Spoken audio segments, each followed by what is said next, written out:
This passage is adapted from Unless, a novel by Carol Shields. From my mother, I developed my love of flowers. Their shapes came folded inside tiny seeds, so small that 50 of them filled the bottom of a flat seed packet. They were miraculously encoded from the beginning, little specks of dark matter that we shook into our hands, then sowed into flower beds. They sprouted, then opened out in a studied and careful program of increments. Now that was astonishing, all those compressed unfoldings and burstings, but no one said so. No one made a fuss when the seeds actually performed. Sprouts, leaves, the long, rivery stems, and finally the intricacy of blossoms. I like to tear the silk of the petals between my fingers, rubbing the pollen into my hands. But that isn't nice, Rita, my mother said. Why would you want to hurt a beautiful flower? I didn't believe this, that flowers hurt, but nevertheless, I didn't do it again. I was the inept child searching for those moments of calm when I would find adult validation or at least respite from my endless uncertainty. I once scratched the banister with a spoon. My mother rubbed it with butter, and the scratch went away. She had no idea I had done it. Her little girl wouldn't do a thing like that. With great good nature, they laughed when I said eggshells were made of plastic, and also when I asked my father if he could buy some icicles, long sculptured fingers of silvery ice that lasted all winter. Our little Rita, they said, laughing. I was afraid of drowning in their approval. There was nothing hard to hang on to. I had no siblings, but I closely observed small babies who entered our house, the children of my parents' friends. There they lay, tiny bundles smelling like spoiled milk, wound tight in fleece blankets. From the beginning, I saw that they possessed a patient evenness of curiosity that reduced and simplified the mysteries thronging our household. They didn't worry as I did about the halo around the head of the baby Jesus, what it was made of, what kept it hovering over his head and traveling along with him wherever he went. They put their small hands on the plastic ribbed face of the radio in the kitchen and laughed at the vibrations that poured out. I could see that they accepted simple electrical transmission for what it was, whereas I had special knowledge available to me. I knew there were little people inside, living inside the radio shell, the obliging citizens of a miniature village that clung to a steep, dark mountain. It wasn't neglect that spawned the ignorance I was captive to. Adults were too busy to deliver complicated explanations. In fact, it was partly the busyness of my parents that frightened me, the frantic responsibility that preoccupied them. Their job was to keep us alive. It never occurred to them that I worried about the fact that I could see through my nose when I looked to the left or right, straight through, except for the fleshy, blurred outline. And certainly neither of them stopped to express their own bafflement about the universe they inhabited, that they too might be swamped by barely grasped concepts. My slender, long legged father patrolling the garden, leaning down to inspect an iris. He possessed a gardener's watchfulness and did not appear to reel with wonder at this serenely formal flower, that its cape and collar opened out of a tightly packed bulb, even part of it predestined and perfectly every part of it predestined and perfectly in place. He was a dealer in early Canadian pine furniture and, as a sideline, worked as a distresser. That is, he took modern limited editions of books and battered their pages and their boards into decent old age, giving them the tact and smell of history. The moon followed me when I staggered 7 years old across the grass in the backyard, my head thrown back, willing myself to be dizzy. I could see how the moon lurched along with my every step, keeping me company as I advanced towards the peony bed. Why, out of all the people in the world, had I been chosen as the moon's companion? What did this mean? Honor, responsibility, blame, which? I confided to my friend Charlotte this curious business about the moon, but she insisted that, on the contrary, the moon followed her. So, back to back at the end of the lane, we paced off steps, she one way, I the other.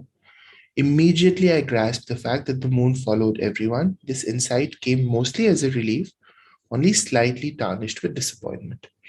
The fact is, I didn't need to know everything, and no one expected it of me in the first place. Okay, the point of view from which the passage is narrated is best described as that of a young child describing what interests her, a young child explaining her disappointment to her parents, an adult remembering her childhood perceptions of the world, an adult contrasting her observations of the world with those of her child. So this would be C, right? Because we know that the passage is written in the past tense, right? I didn't need to know everything and no one expected it of me. So we know that the writer is an adult who's looking back at her childhood. So the perception is the point of view is of an adult remembering her childhood perceptions. It is not an adult contrasting her observations with those of her child. It's the narrator is looking back at her own childhood. Details in the third paragraph serve primarily to develop a contrast between, so this one, right? I had no siblings, but I closely observed small babies who entered our house.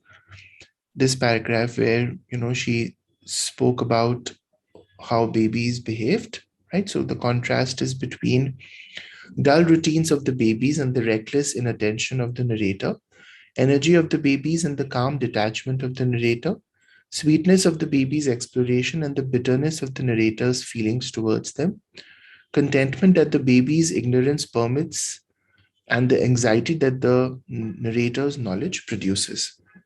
So this would be J, right? Because there is this particular line where, the author says that they put their small hands on the radio and they laughed because it was just electrical vibrations, while she knew, and obviously this is tongue in cheek because she's just being funny or sarcastic here, she knew that there were little people living inside the radio, right? So all of that created anxiety for her, while for the babies it was just something that they were happy about, right? There's no mention of dull routines of the babies and reckless inattention of the narrator. The narrator is not detached and she's not bitter, right? It can most reasonably be inferred that the narrator reacted to her father's patrolling of the garden. So, this is where we talk about it. My slender, long legged father patrolling the garden, leaning down to inspect an iris. He possessed a gardener's watchfulness and did not appeal to reel with wonder at the serenely formal flower that its cape and collar opened out of a tightly packed bulb, every part of it predestined and perfectly in place, right? So this is so the narrator reacted to her father's patrolling with admiration. She was impressed by her father's benevolent cultivation. Puzzlement, she noticed that her father did not marvel at the iris's blossoms. Excitement, she anticipated the fun of working with her father in the garden. Fear, she thought her father might trample the perfectly formed irises. So it's B, she was puzzled why her father did not feel the same way that she did when she looked at the irises blossoms. There was this sense of marvel that she felt. So he did not appear to reel with wonder at this serenely formal flower, right? So she was puzzled why that was the case. The phrase studied and careful program of increments most nearly means that the flower's growth was. So this phrase comes here. They sprouted, then opened out in a studied and careful program of increment, which is to say that, there was this predestined, certainty to how they would grow, right? That is what she found astonishing. So that the flower's growth was understood only by those familiar with gardening, easily disrupted by human interference, miraculously haphazard and surprising, exact and predetermined by nature, right? So it was exact and predetermined. There was a certain method to the growth of the flowers. Which of the following statements best captures the main idea of lines 17 to 19? These lines, right? I was the inept child searching for those moments of calm when I would find adult validation or at least respite from my endless uncertainty. Okay, so the narrator looked for rare moments when adults in her life were able to alleviate her feelings of inadequacy and confusion. The narrator became increasingly angry with the adults in her life who refused to help answer her questions. She felt increasingly confused by the numerous but conflicting explanations offered by adults. The narrator searched for moments when she felt free from constant adult supervision. So, this is A, right? The narrator had a lot of questions about everything, and so she wanted that, that sense of certainty, right? That she wanted that sense of confusion to go away.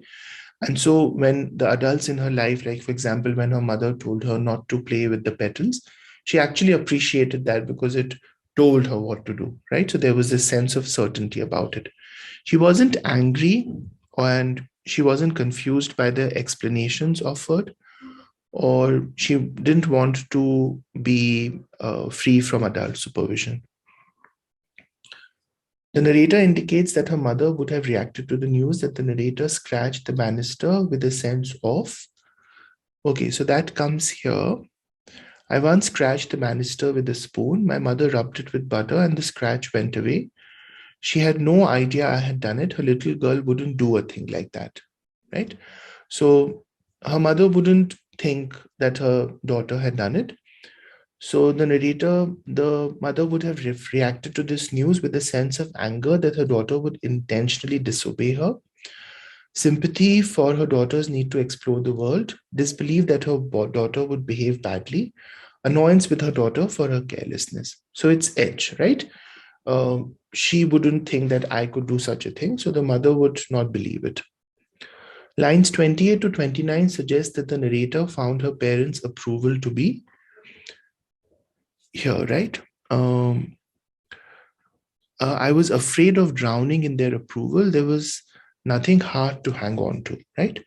So she was. I mean, they were approving of her, but she also was afraid of that because she wanted something definite to hang on to. So cynical, fulfilling, enlightening, overwhelming. So this would be overwhelming, right?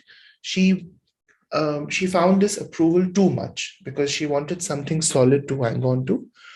So fulfilling and enlightening are positive words, and that's not the impression you get. And cynical is too negative, right? It's not, I don't think she was cynical about their appreciation. It was more that she was just confused about a lot of things and she wished there was something more solid to hold on to. As used in line 29, the word hard most nearly means there was nothing hard to hang on to, nothing definite, right? Nothing tangible, right? Because all of this appreciation and all of this were just words, they were just feelings, right? While her confusion demanded that there was something tangible to hold on to. Burdensome has a negative connotation. Formidable doesn't fit the context because formidable would mean something which has a weight, but it is used in the sense of, like a formidable opponent. So that's not what she's trying to say.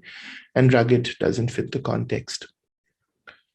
The passage suggests that when the narrator's father gave books the tact and smell of history, he was. So this comes from this line. He was a dealer in early Canadian pine furniture and as a sideline worked as a distresser. He took modern limited editions of books and battered their pages and their boards into decent old age, giving them the tact and smell of history. So he was making modern books appear old, restoring damaged pages of antique books, verifying the age of a limited edition, destroying old books that were no longer useful to him. So it's A, right? He was basically taking those modern books and he was giving them the impression that they looked old, right? So that work involved, that's what those words mean. According to the passage, when the narrator realizes that the moon follows everyone, she feels a little disappointment, but primarily, so that was relief, right? This insight came mostly as a relief, only slightly tarnished with disappointment. So, yeah, she was relieved. Okay, let's grade this. Question 1.